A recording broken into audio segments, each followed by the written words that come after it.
Bonjour tout le monde, aujourd'hui on se retrouve chez moi à la maison pour un piège à fourmis parce qu'un abonné m'a demandé d'essayer de trouver une solution pour les fourmis. Alors j'ai trouvé effectivement une solution et en plus l'avantage de mon piège, ça serait un qui serait réutilisable. Comment ça se passe? C'est un simple bouchon de bouteille de PET de thé au fond, un bouchon de bouteille de coca au-dessus avec un trou. Et à l'intérieur, on mettra du liquide comme du miel qui permettra de les appâter. Et voilà. Et après, bien sûr, on peut l'ouvrir. Alors, comme je disais, on peut l'ouvrir pour le nettoyer à l'intérieur.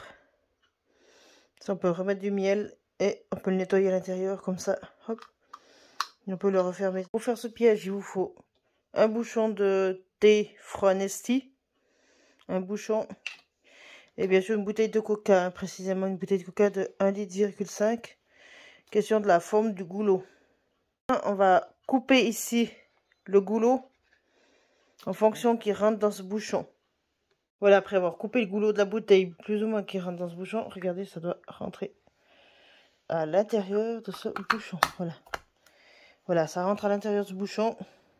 Voilà, ça c'est la base du piège. Voilà. Ça rentre dans ce bouchon. Bien sûr, il faut être assez précis. Il faut essayer d'être le plus précis possible pour que ça rentre là-dedans. C'est un peu à l'œil, quoi. Les deux pièces se correspondent. Maintenant, il faut diminuer le haut du bouchon du Nestea pour que ça fasse vraiment que le fond. Il faut que ça donne un truc comme ça. Vous voyez, j'ai tout ça. Ça, j'ai ôté de ce bouchon. Hop, j'ai ôté. Comme ça donne préalablement le fond du piège.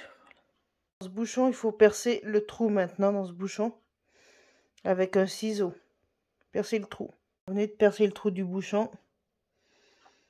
Il faut toujours faire dans un sens comme ça, vous voyez.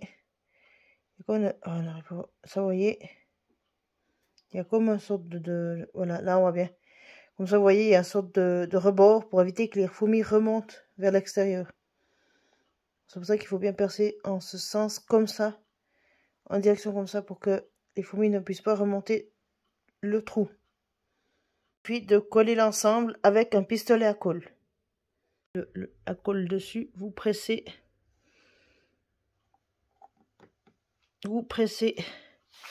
assez longtemps pour que le piège se fasse. Bon, il sera pas un peu symétrique, ça dépend. La manière qu'on vous avez coupé, mais après avec la colle, c'est pas facile. Ça se déforme un peu. Pas c'est chaud. Et vous mettez comme ça. Et voilà. Comme ça, le piège est fait. Et voilà. Miel. Une petite tombée de miel dedans. Et voilà. Mettez le miel dedans. Refermez votre piège. Bien sûr avec la caméra. Vous refermez votre piège. Et vous le rangez, bien sûr, dans un coin où il y a des fourmis. Comme ça, les fourmis iront dedans. Voilà où on peut mettre mon piège à fourmis. Vraiment dans les petits coins de la maison. Mon piège à fourmis. Hors du frigo. Et vous voyez, on peut mettre le piège à fourmis là-bas derrière. Regardez ça comme il est tout petit, mon piège à fourmis. Et en plus, il est réutilisable, je vous rappelle. Comme ça, si jamais il y a des fourmis.